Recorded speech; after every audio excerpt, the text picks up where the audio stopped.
But we should, there I am. It's a little bit loud. We should start. Hit the music.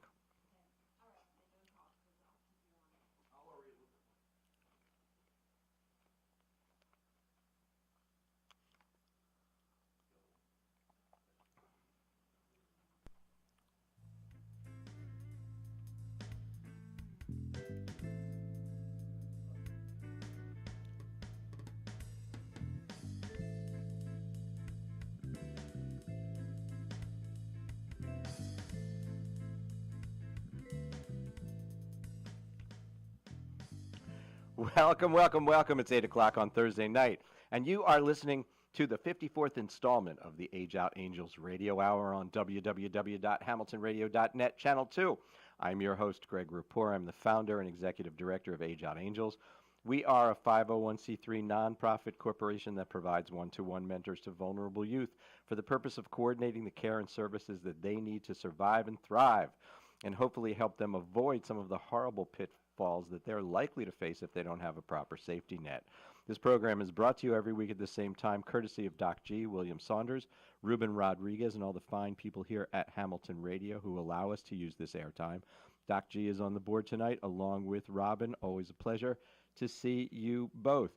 Thank you so much at home for tuning in. We're back on Facebook. If you're listening to the show or watching the video feed on Facebook tonight, I want you to hit a note in the comments field and tell me that you're out there, okay? It's been about a 3-week hiatus from Facebook, and I'm so happy to be back on so that way I can communicate with all my friends during the show. So thank you for tuning in. We've put together what I hope you will find to be an insightful and compelling view of the child welfare system, and tonight it's going to be like none other.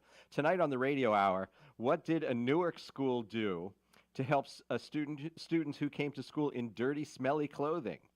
Do you understand the Family First Prevention Act? How much closer are we to a federal law that actually permits and encourages, to some degree, discrimination? Plus a whole lot more, including our special guest, attorney Marcia Lowry. She's the executive director of an organization called A Better Childhood. And if you haven't heard of this organization yet, you'll be hearing a lot more about it in the future. Miss Lowry is probably the #1 litigator for children's rights in our country right now. We are honored to have her on the show, and I promise you will want to stick around for her interview. So stay with us for the whole hour tonight if you can. And please remember all of the other fine programs here at www.hamiltonradio.net.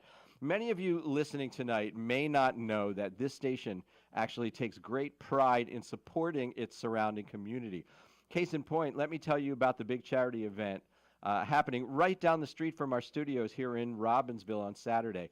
It's the Friendlies on Washington Boulevard in Robbinsville, New Jersey, is hosting a fundraiser to support Books for Kids with Cancer on Saturday, September 15th from noon to 5 p.m. Mike Diamore from the Capris will be singing, and I'm sure he'll be doing all those great tunes from the doo-wop era.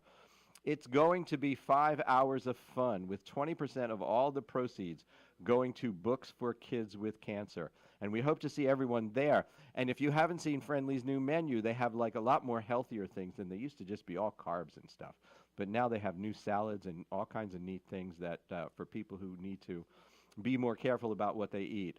And that's what www.hamiltonradio.net is all about. And I'm really proud to have Age Out Angels associated with these fine people. So let's get to some news. First comes a story written by Christopher Dawson for CNN about a school going the extra mile to help students wear clean clothes. According to the story, what happened was a teenage girl screamed and fought with the school security officer when he tried to check her bag. The police said she had dirty clothes in her bag because she was homeless and didn't want anyone to know, according to Akbar Cook, the principal of West Side High School in Newark, New Jersey. She was basically fighting for her pride. Cook said many students at West Side faced humiliation because they didn't have anything clean to wear. So this year, the school is offering, are you ready? A free laundromat.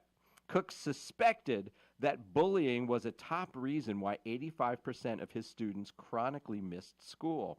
Now, we're talking about a homeless young lady who's making it to school. She's getting to high school, probably 85% of the time.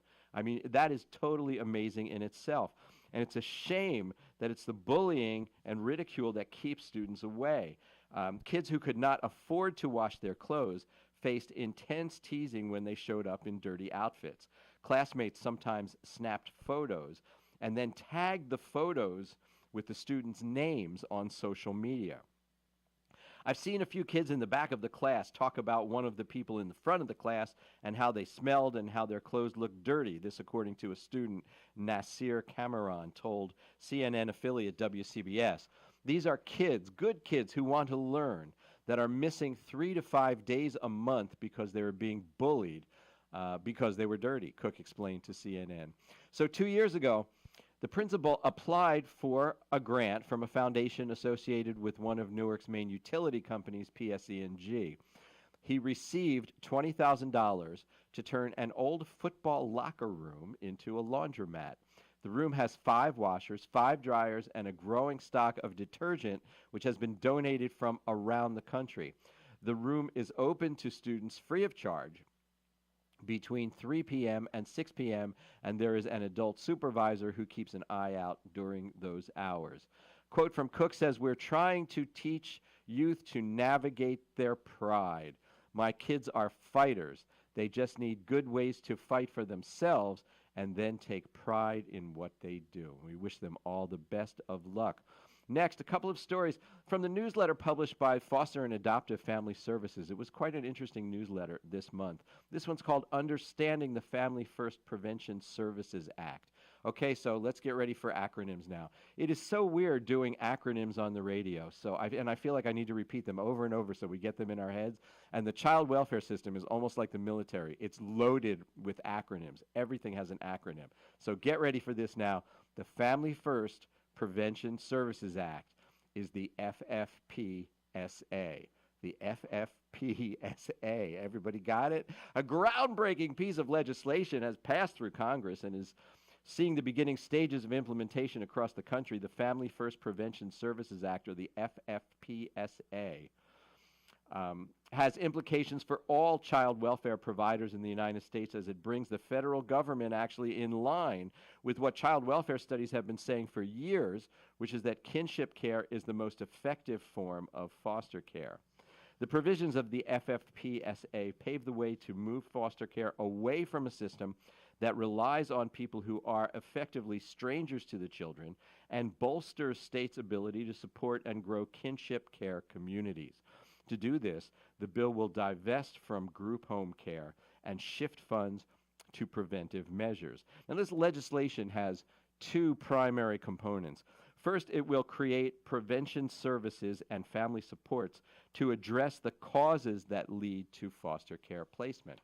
Second, it calls for developing the infrastructure kinship caregivers need to allow them to care for the children for whom prevention services were insufficient.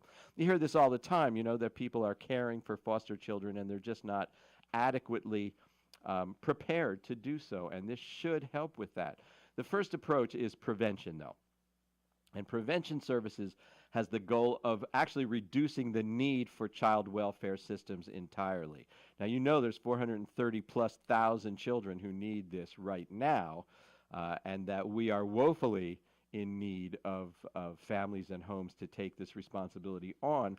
But this should reduce that amount, the amount of the need. Through the establishment of mental health services, substance abuse treatment and prevention programs, and in-home parenting skill programs, the FFPSA will help states work with biological parents to help children stay in their own home with their biological family. The second approach addresses the growing trend of kinship care across the country. The FFPSA creates funding for states to develop and build what are known as Kinship Navigator Programs, KNPs. Children's Home Society here in Trenton had one a long time ago. KNPs are critical for preparing relative caregivers to handle raising their relatives' children while under the guidance of the state. States will now be able to claim a 50% reimbursement for expenses related to Kinship Navigator programs, reducing the burden on state budgets and ensuring that informal kinship caregivers can still get the funds needed to ensure the best outcomes for the children in their care. To help fund these changes, the bill asks states to divest from group homes and residential treatment facilities that care for foster children in a group setting without the use of traditional foster parents. So they're going to try to do away with group homes. By reducing federal expenditures for congregant care, which is what they call group homes, the funds become available to enable states to implement new prevention services and supports for kinship caregivers. These changes represent a turning point in the nation's child welfare systems. In a statement for Casey Family Programs, Dr. William C. Bell, the president and CEO of Casey Family Programs, said, "This legislation makes it clear that our national child and family well-being response systems will not operate as though it is possible to fully address the well-being of children without addressing the well-being of their families and their communities." However, as previously reported, some states have more work to do than others. In California, recent efforts to enable relative caregivers to collect the same benefits as foster parents have resulted in a number of false starts and stumbles, with kinship parents waiting for long periods of time to receive appropriate compensation. The FFPSA will serve as a guide to help states improve their internal systems and properly support relative caregivers. This is going to be an interesting time. It doesn't formally roll out until October 2019, and there are going to be updates in this program and in a lot of other places as well, I'm sure, for a long, long time leading up to that. Our final story tonight is really something that I find disturbing. It's written by Lloyd Nelson. It's called Anti-LGBTQ Adoption Amendment Passes the House. I'm sorry to be bringing this news to you. An amendment that would allow faith-based agencies to discriminate against LGBTQ couples looking to adopt, and goes further and punish states that attempt to prevent this from occurring, passed the House Appropriations Committee in early July.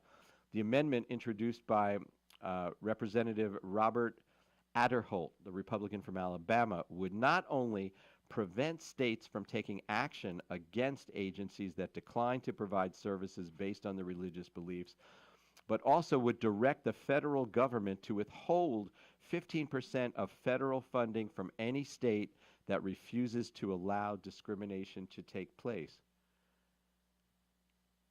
States like New Jersey, California, and Rhode Island, with laws, these are state laws, preventing discrimination on the basis of sexual orientation and gender identity, are at risk of funding cuts if the new amendment remains part of the final funding bill for the Departments of Labor, Health and Human Services, and Education. However, believe it or not, several states have been supporters, and you've actually heard me report that information here about places like Oklahoma. Several states have been supporters, and they've been fighting this out with critics on a state level for some time.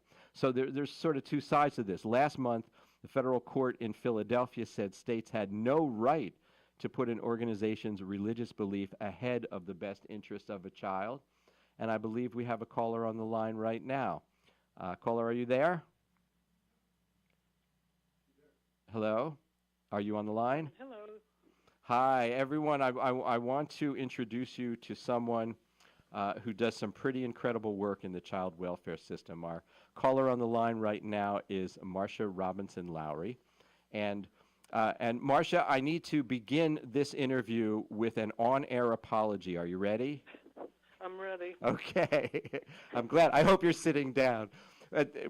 I sent out social media to, I don't know, maybe 5,000 people this afternoon that said, you have to listen to my interview with Marcia Robinson Lowry from A Better Way.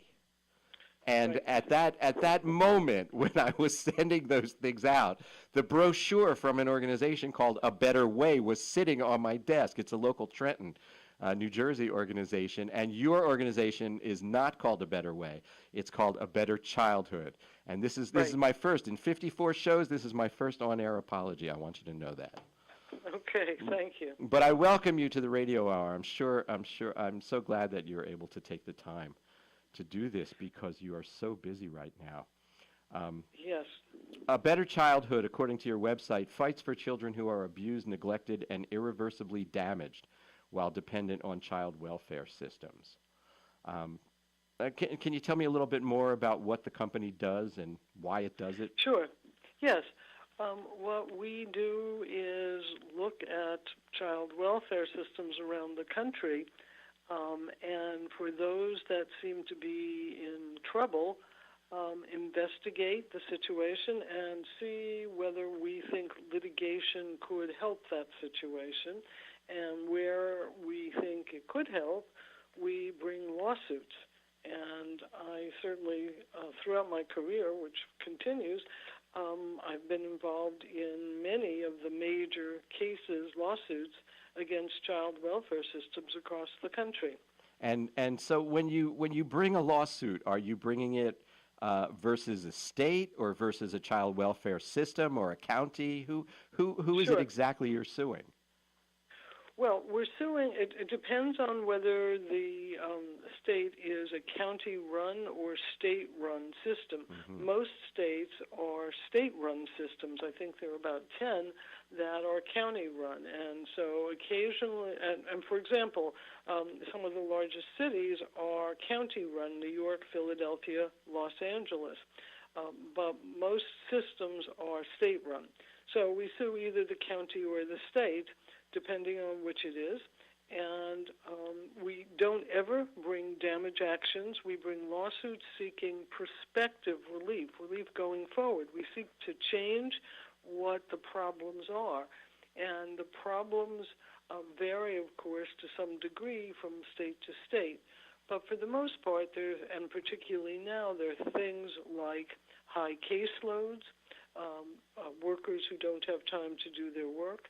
In a lot of places that we're looking at, there aren't adequate placements for kids. There aren't places for kids to go when they come in to a child welfare system. So a lot of kids bounce around from one shelter to another or one temporary placement to another. A lot of kids stay in the foster care system way too long. It's supposed to be a temporary system. And then in addition to that, in some places where the legal circumstances will support this kind of approach, we try to bring lawsuits on behalf of children who have not yet come into the foster care system but have been reported for abuse or neglect. And one of the things we find in some of those systems is that a lot of kids who need services are not getting the services. They're not getting the services in their home so that they could stay home with their parents.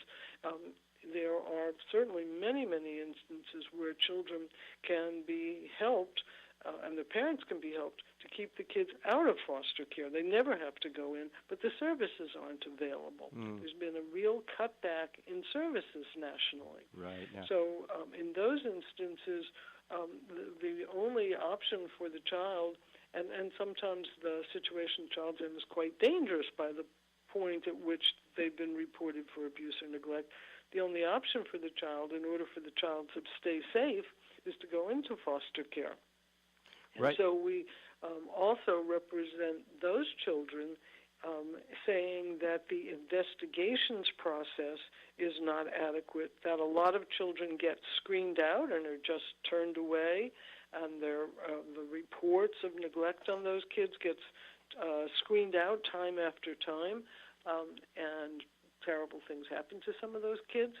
And we're saying the state has an obligation to do a good job investigating and seeing if the kid needs help, preferably help that can be provided while the kid stays home. That's certainly a better option for many, many kids. Not all, but for many kids. Right. Now, all of the things that you just described, inadequacies essentially in the system. That's right.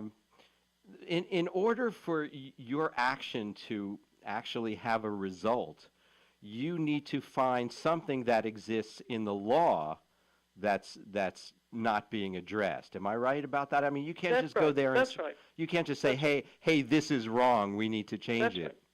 So So you must have to do like a ton of research. Do you have a lot of people who are just doing pure research into the Well, county laws? I have people working for me, but the law is relatively straightforward. So that we think that there are constitutional rights for children, certainly for children in foster care, and they have a right not to be harmed. And basically, that's what the right is. There's a 14th Amendment substantive due process right not to be harmed in state custody. When the state takes custody of you, it's got an obligation to keep you safe, and it's as basic as that. Mm-hmm. And in some of these child welfare systems, kids are not being kept safe and go from home to home.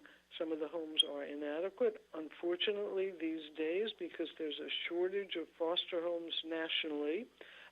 Some foster homes are approved. Some foster homes are absolutely wonderful and just extraordinary and provide a great deal of wonderful care for kids. But some foster homes are not. And the pressure on these systems is to find more foster homes for kids because the number of kids is going up and the number of foster homes is going down. Right. And that's something that's going on in many places in the country. Mm-hmm. So the Constitution requires, in our view, that the state child welfare system at the least, keep children safe. And in many instances, that's not happening. Right. There are other claims that can be brought in, particularly, this gets a little too technical, but in state where the system is run by the counties, there are broader claims that can be brought under state law combined with the federal claims. I see. Now, you took something of a circuitous route into becoming a lawyer and specializing in this particular area. A very interesting story starting out with your childhood in Miami, Florida, which those of us in New Jersey used to refer to as paradise. But that was just because all we knew about was climate, you know? Right. And right. And it gets interesting when you became the editor of the school newspaper in high school. Could you tell our listeners a little bit about that experience? Sure. Well, I went to school in Miami at a time when the schools were, of course, all white. And not only were they all white, but the high school that I went to, which was called Miami Senior High, was also very, very anti-Semitic. So as the editor of the school newspaper, I was outraged about all that. Just as a student, I was outraged about all that. And so we engaged in a variety of activities to try to change practices in the school system. And again, we weren't talking about race at that point because race was really not something that I thought we could do at that time. But although we did try to get in some interschool activities with minority schools, but that just was not in the cards. But also to have some respect for people's different religions, whatever they were, and that didn't happen. And at the end of and so it was a wonderful campaign, and we fought hard for all of that. And at the end of the school year, the advisor to the high school newspaper, who I thought was just a wonderful person, she was a great mentor to me, said to me, and she wasn't joking at all, she said, "I am never again going to have a Jewish high school editor." And that was quite a blow. Sure. Quite a blow, but I persisted anyway. It didn't deter you from wanting a career in journalism. No, and I went on to go to actually Northwestern University, which has a very good journalism school. I had gone to a summer institute there, which I thought was just the most wonderful place in the world, and I actually applied for admission to the school. While I was there, I met with the admissions director, who told me that I would not get in because there was a 7% Jewish quota, and it was also done geographically, and there was another Jewish girl from the South Florida area who was going to apply, and she would probably get in. Well, the end of the story was that I won the award at the High School Institute, and I got in. But that really stayed with me. at Sure. the time. But I did get an undergraduate degree in journalism.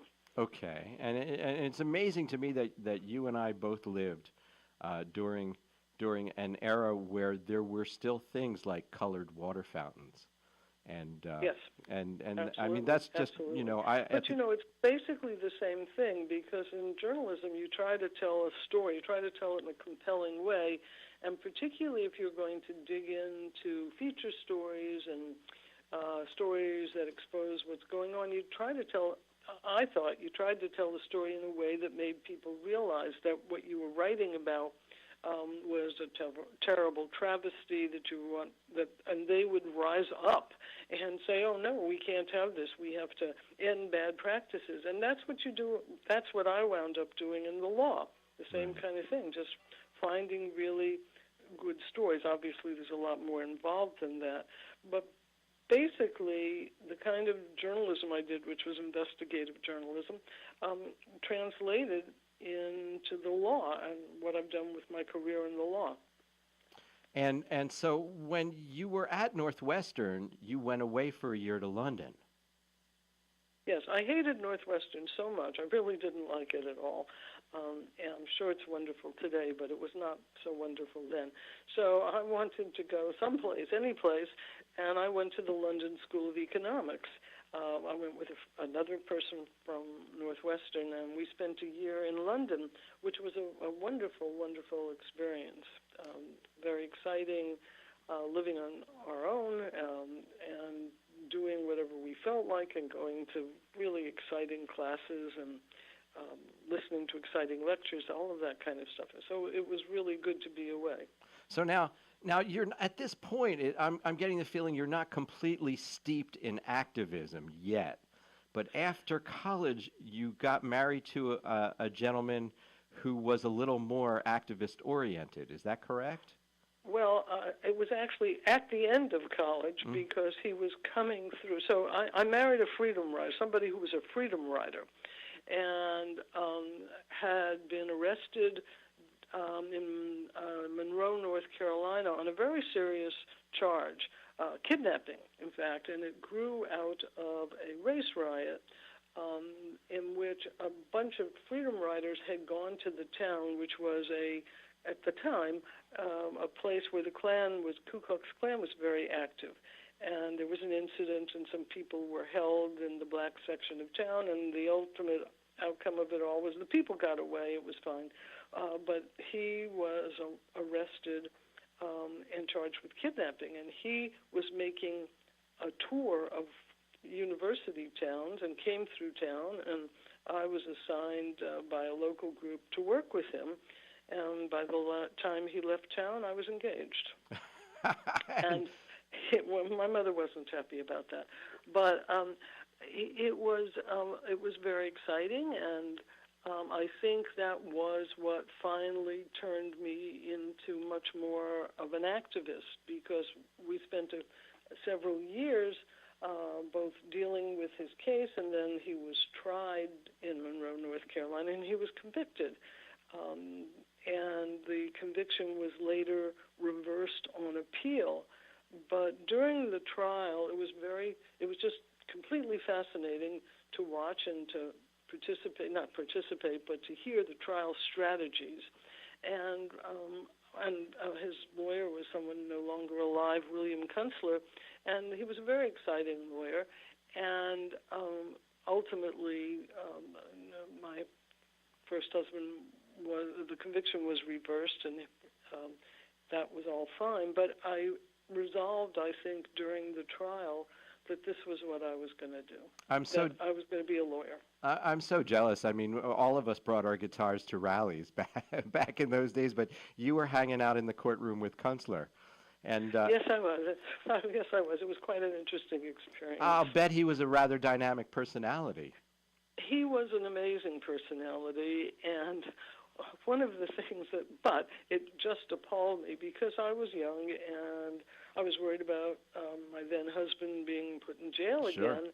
And I looked over a couple of times because I was sitting at counsel table. I was also covering the trial for the newspaper that I worked for at the time, in New York, a paper that no longer exists, the Long Island Press. And I looked over he was madly scribbling away, and I looked over and saw that he was writing a chapter in one of his books. He was not paying any attention to the trial at all. But he did a marvelous job anyway. I'm sure. We're gonna take a short break here. When we come back, we're gonna pick up with your law career. And I don't want you to go away, no matter what bizarre sounds you may hear on the telephone. Don't hang it up, okay? All right, back in 1 minute. Hey, everyone out there, hit that share button on Facebook. You and your friends are not going to want to miss the other side of this interview. Back in a minute.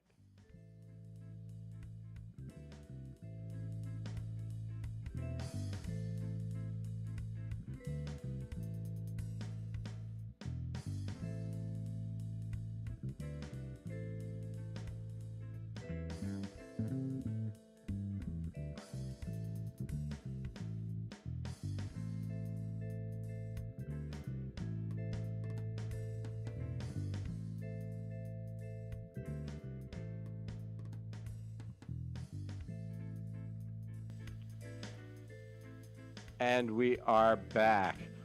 Before we go further, I do need to thank all the people who made donations to Age Out Angels this week. We thank you so very much for your generosity. If you have an employee giving fund or matching gifts foundation associated with your place of work, we would certainly appreciate your contacting us and telling us how we can participate in that. Private message me on Facebook or email to me at greg@ageoutangels.org. And I want to remind everyone that you can donate to Age Out Angels every time you make a purchase from Amazon. All you have to do is designate Age Out Angels to be your Amazon Smile designee, and a portion of your payment will go to Age Out Angels without it costing you one single penny more. I can make it easy for you to do that. All you have to do is contact me via Facebook or greg@ageoutangels.org, and I can send you a link that will take you directly to our designation on Amazon Smile. Back now with Marcia Robinson Lowry, Executive Director of A Better Childhood. So at some point, Marcia, you decided to go to law school. And I can't imagine a lawyer giving you advice to say what you want to do here is go to law school and spend the rest of your life representing clients who will never be able to pay you. Well, I went to law school with the strong desire, the passion to do public interest law. That was my only goal, and I never wanted to work in a firm, in a fancy firm, and make a lot of money. I never have. And that was real. I mean, I couldn't imagine anything more wonderful than being able to do what I cared about so much, what was my passion, and represent people who were being deprived of their rights. I didn't, when I started out, plan to represent children. I just wanted to work in a social justice area, and I had a wonderful fellowship when I graduated from law school. At that time, the federal government was funding rather generously the legal services program in the United States, and there was a wonderful fellowship called the Reginald Heber Smith Community Lawyer Fellowship, which was sort of like the Peace Corps in the sense that it sent young lawyers to areas where there were not enough lawyers, and they worked in legal services programs throughout the United States. And I started off in New York in a backup center for legal services in New York. And after a short time, we had to choose a specialty. And I thought, well, what could be more important than representing children? Because children are at an early stage in their life. If you intervene on their behalf, maybe you can help steer them in a better direction. It just seemed like something that would be, and it was great stories. There were always great stories about the kids, and some of them, many of them, terribly tragic, of course. Sure. But that's what I started to do, and that's what I've continued doing through my career. Now, when we spoke earlier, you said that you worked in the family court and you shadowed an experienced family service lawyer, but then you said you did some cases, although you really didn't know what you were doing. Oh, I didn't. What I does that very, mean very exactly? brave. What does that mean? What does it mean when you're doing cases but you don't know what you're doing? Well, I thought that everything, the most important, I think, the way that you can have the biggest impact in the law and in public interest laws by bringing class actions usually. And I had a number of clients in different situations where there were systemic problems that were really putting them in very bad situations. I started off representing some kids individually, and I got so enraged about what was happening to some of the kids that I do remember one time leaving the courthouse. I remember this very, very clearly, and feeling, and my adversary kept on getting adjournments, and my client was in a city shelter and had tried to commit suicide. She hadn't succeeded, fortunately, but she was in such despair that was the only thing she could think to do. And the attorney was trying to say, oh, no, it doesn't really matter, it's not so important. And I said, don't come closer to me or I'm going to hit you. Mm-hmm. And I really meant it, and I have terrible aim. I've tried it out a few other times, and I have terrible aim. So I wouldn't have been able to hit him probably, but I was so enraged about it that I was just furious, and I would have tried to hit him if he'd come closer. Sure. So what's an example of a good class action? A good class action is one, well, I bring class actions now, and I think all of my class actions are good class actions. But a good class action is one in which there are a group of people who have a common issue and who are being treated by some sort of a public system where the way they are being treated has nothing to do with their individual characteristics, but is a result of patterns or practices that have deprived them of their rights. That's kind of the classic class action decision. So I think that the first major case, a big case that I brought, was on behalf of young people who were black, non-Protestant children.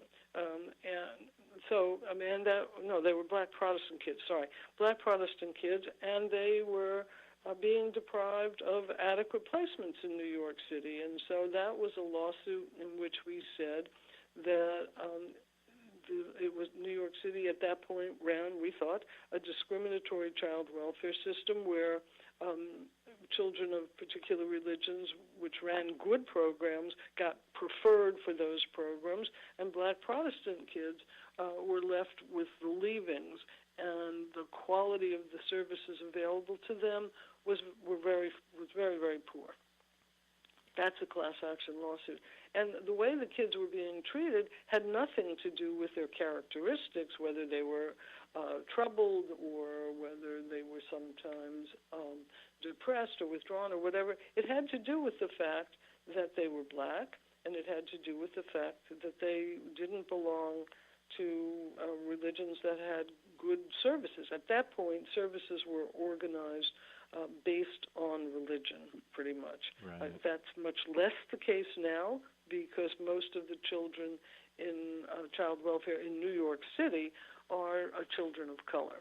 So it's much less of that's less of a problem. Mm-hmm. But what's not less of a problem in New York City is the fact that kids still stay in care way, way, way too long. And way too many kids stay in care. Foster care is supposed to be a temporary situation, and yet many, many kids spend 2, 3, 4, 5, 6 years in foster care. They shouldn't. They don't go home quickly enough, and they don't get adopted quickly enough. Neither way out is available to them. Do you think the Family First Prevention Services Act will make a dent in that? I don't think it's geared for that. It really is.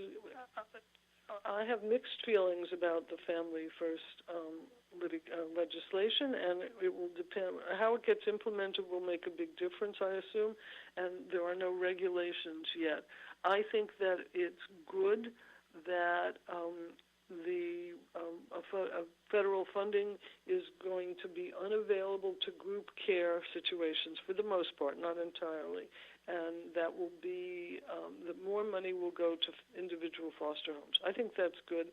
I think almost all group care in foster care is poor. not all of it, not 100%. Some of what's available is genuine treatment services, and that's still very much necessary. But a lot of the institutions that care for kids are not good, and a lot of them do not really provide treatment services. And inadequate. So the kids get abused in those facilities very, very commonly. Inadequate training of staff is one of the biggest. Well, there's inadequate training issues of staff, but it is also the case that when you put a lot of kids together who have some problems, the problems get exacerbated. So it's much better to treat many kids in individual homes, in individual foster families. But certainly many of the programs are somewhat abusive to the kids because the kids are removed from public scrutiny, and staff is not well trained for the most part. And bad things happen to these kids. Right. So how many, like at any given time, how many actions is your organization bringing? So we have, I think, 8 lawsuits at the moment. All of our lawsuits are brought in conjunction with, an attorneys in private practice. So all of our lawsuits are partnerships with law firms, and it's a wonderful way to deal with these cases. So you, I think what you're saying there is that in order for something to really move forward, you need someone on the ground in that location. Well, you need more than that. You also need the resources of some of these big law firms. So what I think that my organization supplies is contacts. We go in and really talk to people and see whether there's a case there. And at the point at which the case kind of matures, if it does, then we work to find a partnership. And a partnership with a big firm is extremely important because a big firm has financial resources, of course, to pay for the litigation, because the litigation is expensive. And then the firm has enormous credibility in a community. Very important to work with a firm where the partners are known to the judges, are respected by the community, and that gives my organization greater credibility. And they have skills that we don't have often. So I think that it's a wonderful combination. And they, for their part, don't know about child welfare issues, don't necessarily know what kind of experts to engage, because you always need experts. So I think it's a wonderful combination as a way to proceed. So did I understand correctly earlier that you said you don't really bring these looking for monetary No, we results? never bring damages actions. Right. We bring actions seeking system change, and some people may believe that individual damages actions work. I don't think that they make a difference in how systems function, but we don't seek damages actions. We seek injunctive relief only. Mm-hmm. So have any of the cases you've ever brought resulted in things like legislative change? Well, one of the things that often happens when we file a case is that people become aware all of a sudden of the problems. And so we don't ever like to go into a system where we've discovered the problem in any sense. We prefer to go into a system where legislative approaches have been tried, where there's been a state commission that's, just generically, a state commission that's investigated the problems. There are many states where that's going on.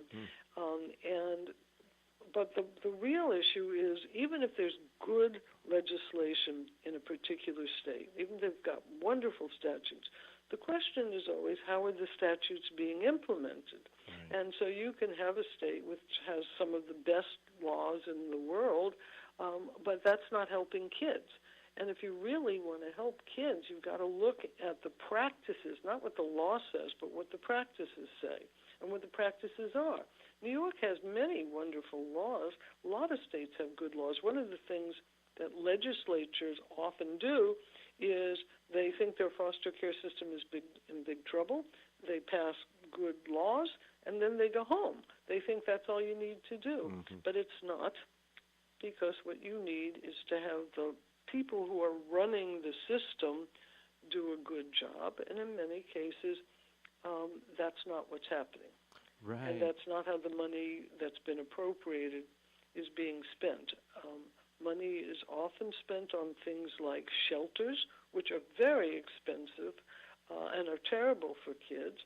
They're spent on group care, which is often very expensive and also not good for kids. And they're spent on administrative issues. A lot of money, I think, can be wasted, and kids are not getting the help or services they need. So tell me about some of your favorite cases over time. The ones that you think about at night and you go, man, I'm so glad I did that one. I'm always thinking about my new cases at night because I got work to do on my new cases, but I don't sit and think about, isn't it wonderful, all the things that I've done. I don't think that at all, and that's not a conversation I'm interested in having. But I do feel some satisfaction from some of the cases that I've done.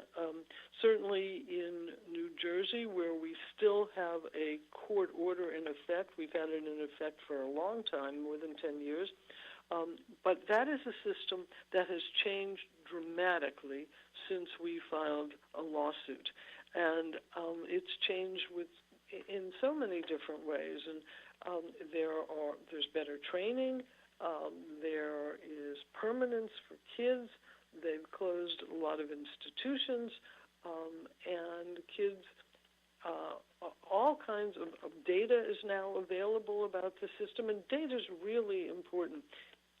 People don't necessarily understand I think how important it is. You can't manage a good system without data. You just can't. And it's very important to look at what's happening to kids, and a lot of systems don't look at that. Or they have data, but it's off in a back room someplace. I mean, not literally, of course. And people don't pay attention to it. They don't manage to the data. And you need to know how many kids are moving from one place to another. You need to know how long are kids staying in care. Too long.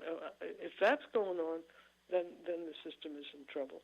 But you need to know those kinds of things. Are kids being placed in foster care far from their homes and their communities? Very, very common, particularly in some of the bigger states. The kids are placed far from their families and far from their communities, their churches, their schools, all of those things. And can we talk about the New Jersey case for a second? That was 2006, was it? Am I correct about that? Yeah. Or close enough. Yeah. I have to tell you, you are something of a rock star in these parts for that case. Well, it's very gratifying because New Jersey has managed to have pretty good leadership throughout a lot of its time since we brought the lawsuits. I mean, the first administration, I think, was not very good, and we threatened contempt. We filed, actually, for contempt, and we were going to have Governor Corzine, who was an incoming governor at the time, we asked the court to have him named as the receiver, which the judge thinks was really a very funny idea, but there's precedent for that. But in any case, from that time on, the system really improved. It's been well funded. It's had good administrators, consistently good administrators, who have led the agency well, and they are close to complying. They're not there yet, but they're close to complying with the court order. And the court order's been modified a number of times to make it easier on the state because the state is really making progress. It's not, as I say, it's not where it needs to be quite, but it is making progress, and it's just an entirely different system. Do you recall what precipitated? Do you recall what precipitated that action? I'm sorry, say that again? Do you recall what precipitated that action? What started that lawsuit? Which action? New Jersey.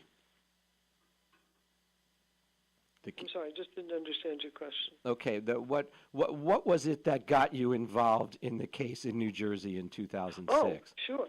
Well, everything that could go wrong was going wrong in New Jersey. And a long time ago, a lot of money was diverted away from the agency. And then there was a big governor's task force that issued a report, and basically, I think it had something like 100 recommendations, and it said everything that could go wrong is going wrong. And we investigated, and we waited a year or so to see whether the government would then respond to the recommendations and change the system, and they did not. And so we filed the lawsuit. And it was very hard fought. And at one point, there was the mummified body of a little boy on whom there had been a report of abuse. A report which was ignored was discovered. And that was at about the same time that some of our expert reports were coming out. We were getting close to trial. And the judge called us in, and we had been having a hard time with the litigation because the state was fighting very hard, had a private law firm, and the judge called us in and said, I want this case settled. And it was not easy after that, but we did settle it. And we settled it on good terms, and the system has really progressed since then. It really has. So let's say I feel like I have a case that would be appropriate for you. How does a case come to you? You said you don't want to discover it, right? Yeah. It comes in a variety of ways. Sometimes I get phone calls. I get phone calls from around the country from a social worker, a person who has had a bad experience with the system, and that could trigger an investigation.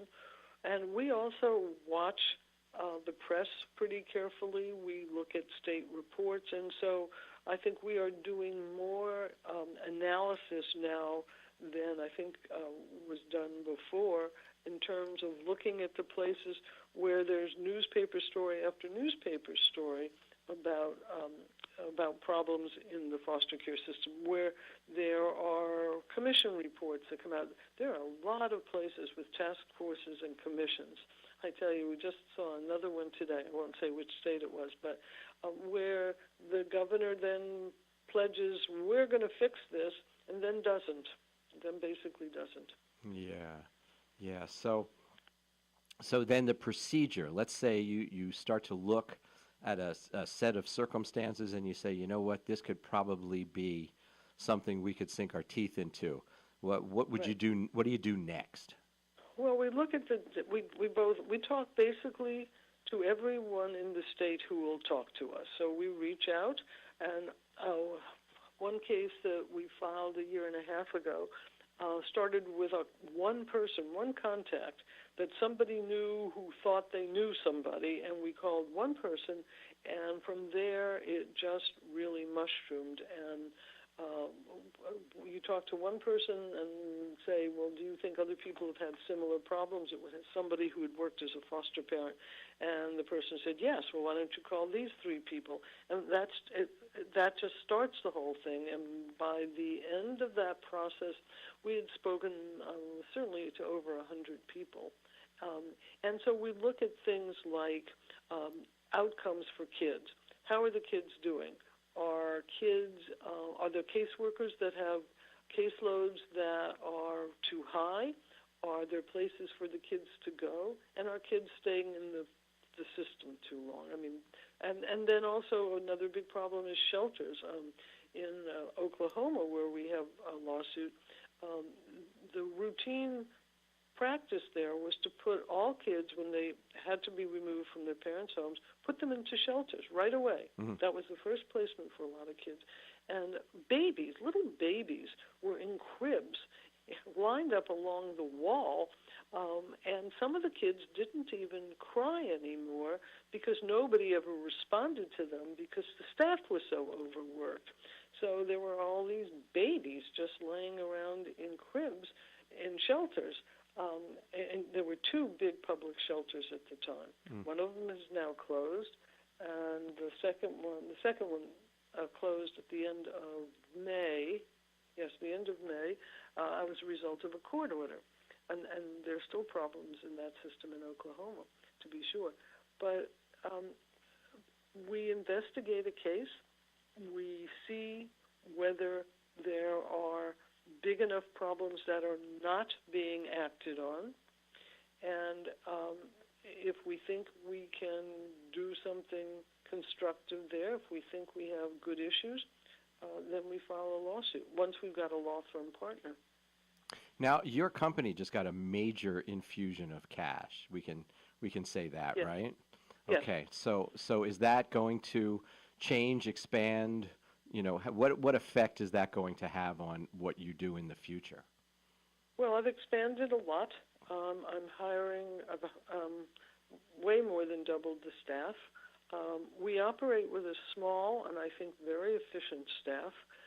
We've just moved into quarters in Manhattan, and we are looking for new cases.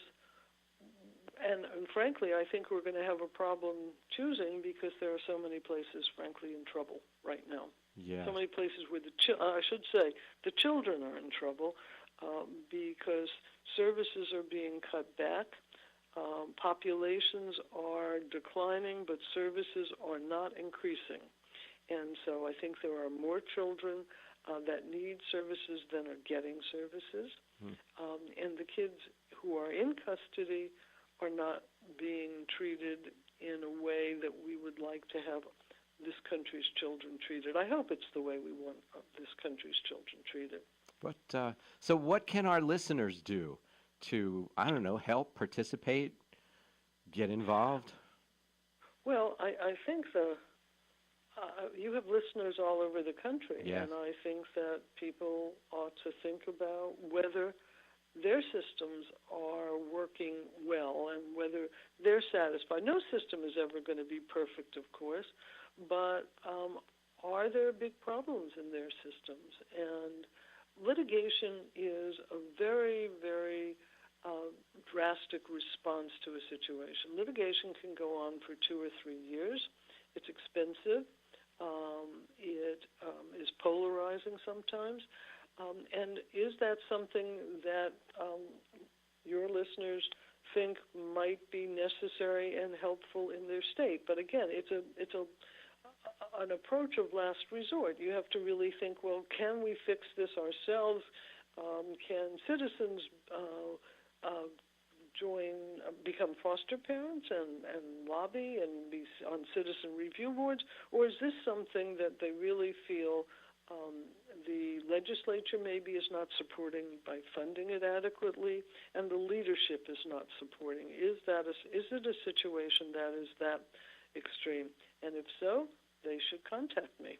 My organization, A Better Childhood, is on the internet. We have a website, and if people really think that their system is in bad trouble, they should let us know that, and we would investigate. And it's just abetterchildhood.org, right? That's correct. Where they go to find you. I think one of the things that's impressive is that you've always made it clear to me that you think of litigation as a last resort, not as a first resort. When every other attempt has been exhausted and there's nothing else left, then litigation is the answer. And I think that's a refreshingly conservative approach to hear.